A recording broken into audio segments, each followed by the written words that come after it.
में जाता है, मार्केट में जाने के बाद उसको कौन सा अरबी बोलना रहता है, कोई चीज़ खरीदनी है तो शॉपकीपर क्या बोल सकता है, एक ग्राहक लेने वाला क्या बोल सकता है, उसके लिए क्या जुमले हैं, उसका एक प्रैक्टिकली डेमो हम यहाँ पे पेश करने जा रहे हैं। ऐसे बहुत सारे प्रोग्राम्स हैं, जैसे कि भाई होटल्स में जो है वेटर होता है, वेटर क्या अरबी बोल सकता है। क्या हमें वेटर बनने की तो ट्रेनिंग नहीं लेनी, लेकिन वो वेटर क्या बोल सकता है उसकी ट्रेनिंग लेना बहुत ज़रूरी है।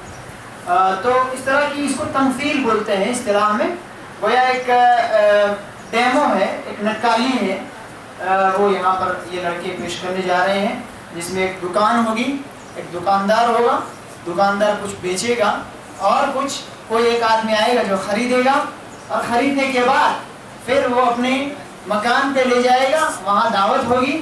और हम बता दें कि आज की इस तमसील में बतौर मेहमान खुसूसी के जो तशरीफ़ ला रहे हैं वो जमीयत उलमा हिंद के सदर जनाब मौलाना अरशद मदनी साहब दामत बरकातुहुम हमारे इस प्रोग्राम में बतौर मेहमान खुसूसी के तशरीफ़ लाएंगे। उनका खिताब होगा।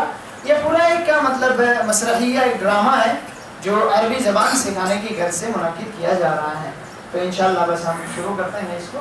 अस्सलाम वालेकुम वरहमतुल्लाहि वबरकातुह। अय्युहा al-हुज़ूर al-मुबज्जल, नहनु नस्तक़बिलु al-यौम बिकुल्लि मआनी al-महब्बति वल-इअज़ाज़ वत-तक़दीर उज़्व राबितति al-आलम al-इस्लामी التابعة لمكة المكرمة ورئيس جمعية علماء الهند أستاذ الحديث بدار العلوم دوبن الشيخ السيد أرشد المدني حفظه الله ورعاه، ونطبخ له طعاما شهيا لذيذا، ودعونا تهاتا ماهرا من ولاية بنجال. الآن نحن نتكلم معه كي يظهر ما يحتاج إليه للطبخ. السلام عليكم، ماذا تريد في الطعام؟ نحن نريد أن نطبخ طعاما مشهورا أي طعام البنجليين. نعم، أي تريد تعني السمك؟ نعم، السمك الطازج. إن شاء الله في أقل وقت ممكن أجهز. نعم يا أخي. أين مساعد؟ نعم أنا مستعد. أجل يا أخي سجلوا. نعم. أسماء الفواكه والثمار.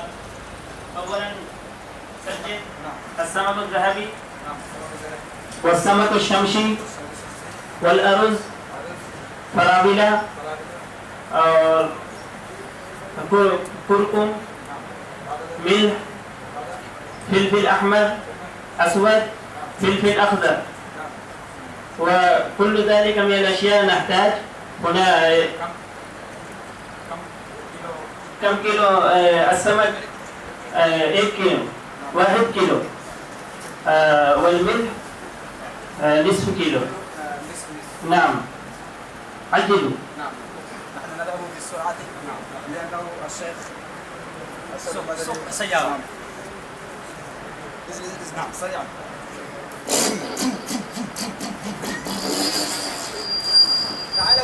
تعالوا يا شيخ عندنا موجود أسماك مختلفة. السلام عليكم ورحمة الله وبركاته. تعالوا هنا شيخ، عندنا موجود سمك شمسي وسمك ذهبي. ماذا تريد؟ بأي قسم السمك؟ عندنا موجود أسماك مختلفة، هذا سمك شمسي وهذا سمك ذهبي وهذا سمك إيليش الذي نأتي به من بنجلاديش. نعم ما شاء الله ما شاء الله. هذا سمك ذهبي. نعم نعم ما شاء الله. جيد. وهذا سمك شمسي.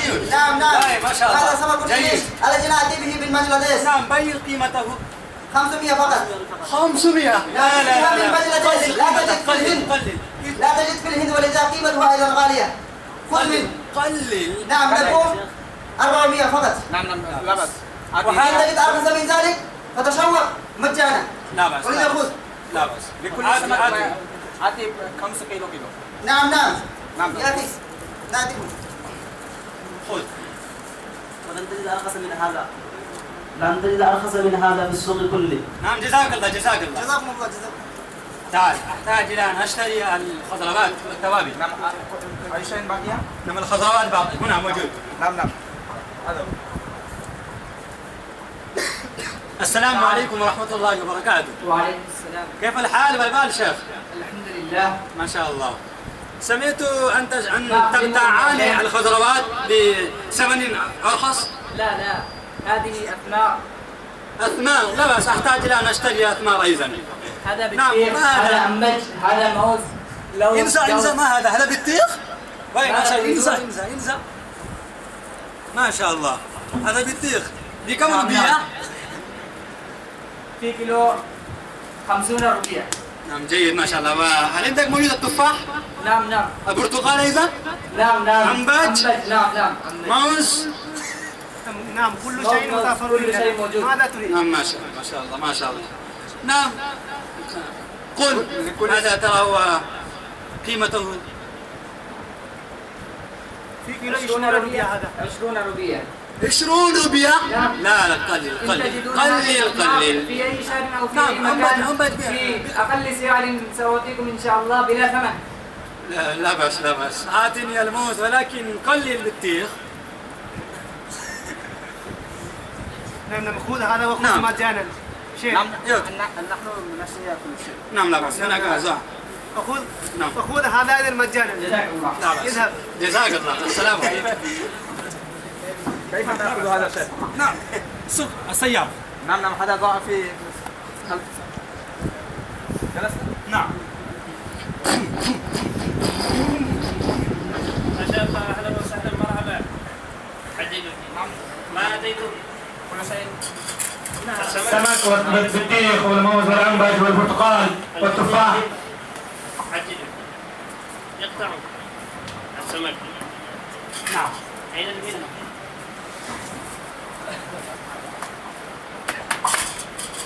حجيجي.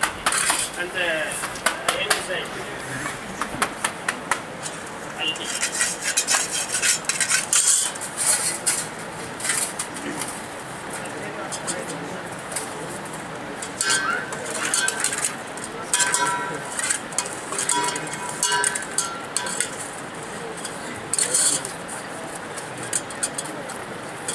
هذا تجهز هذا مشوي. نعم. تجهز الطعام. نعم. وانتظروا أي فضيلة الشيخ الأرشد المدني. نعم الحمد لله الطعام جاهز. يا أخي اذهب بالسيارة الجديدة واستقبل ضيف شرف استقبالا حارا. نعم نحن نذهب. نعم لا بأس، تعال.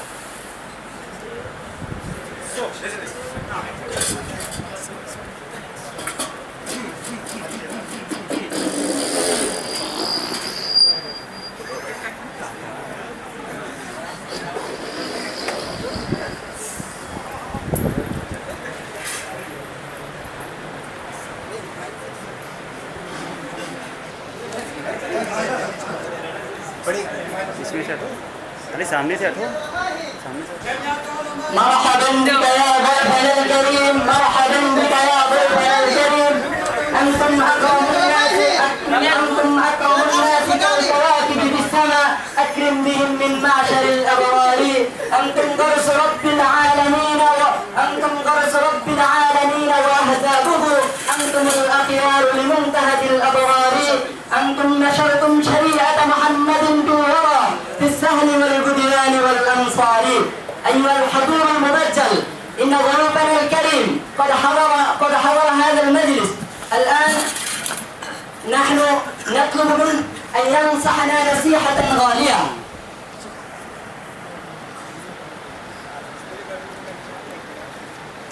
السلام عليكم ورحمة الله وبركاته.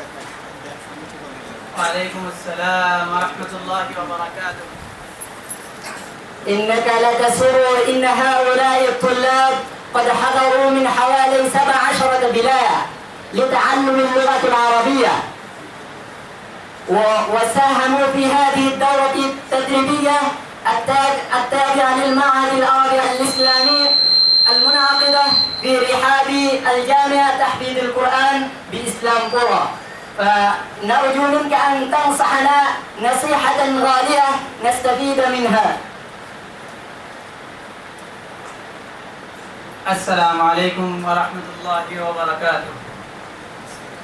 أيها الحضور الكرام، أولا أنا أقدم أمامكم مرة ثانية تحية الإسلام السلام عليكم ورحمة الله وبركاته. وعليكم السلام ورحمة الله وبركاته. أيها الأحبة في الله، الوقت قليل والحاجات كثيرة لا يحدد، وأنا ضعيف كل الضعف، وأعاني أسباب المرض المتكاثرة مدى أيام طويلة، وأرحبكم ترحيبا حارا وأهنئكم بشهر رمضان المعظم وعظمتها. أيها الأحبة في الله، دون أن أطول الكلام إني أقدم أمامكم نكت جيدة. أولا أيها الأحبة في الله، على عنقكم أمانة هذه الأمة المسلمة، فأحسنوا في أدائها، لأننا نحن نرى في الأيام الراهنة الطائشية المتحيرة أن الأمة المسلمة وصلت إلى الانحطاط والانهيار في كل مجال، حتى التعليم الإسلامية وأداء مشاريع الإسلام.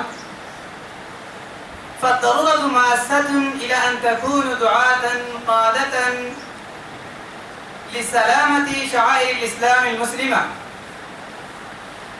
وأرحبكم باستماع هذه الدورة التدريبية التابعة في تحفيظ القرآن في منطقة إسلامبورا من ولاية جوجرات الهند.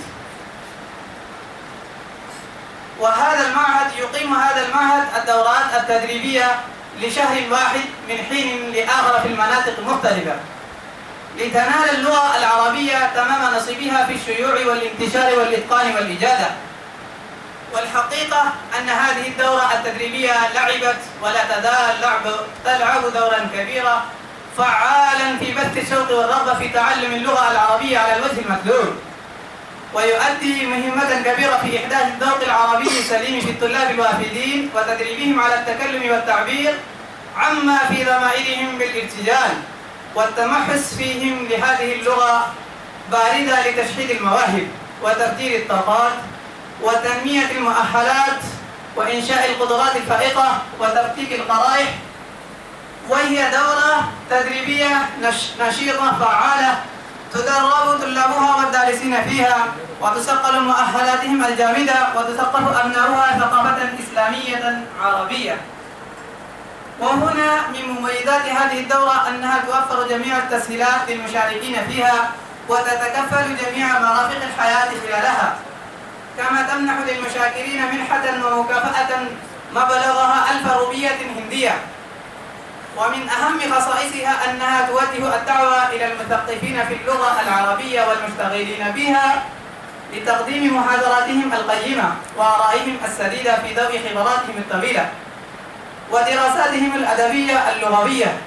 ولذا هذا المعهد تمتلك مشاريع مهمة ويريد إنجازها في وقت عاجل قريب.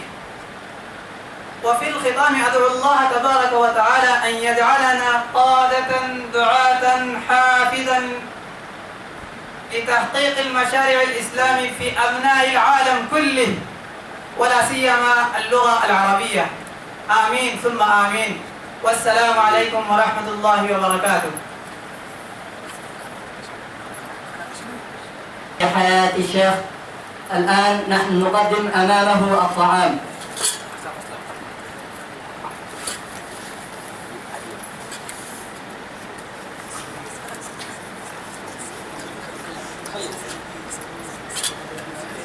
ما هذا يا شيخ؟ هذا كثير شيخ. ما هذا؟ ما يقال أنتم تأكلون في الهند هذا؟ نعم. وما هذا يا شيخ؟ هذا سمك. هذا سمك من أين شخصي. هذه من بنجلاديش. نحن نشتاق إلى أكل هذه الأسماك كلها، ولكن لا نجد في ولايتنا وفي خاصة في المملكة العربية.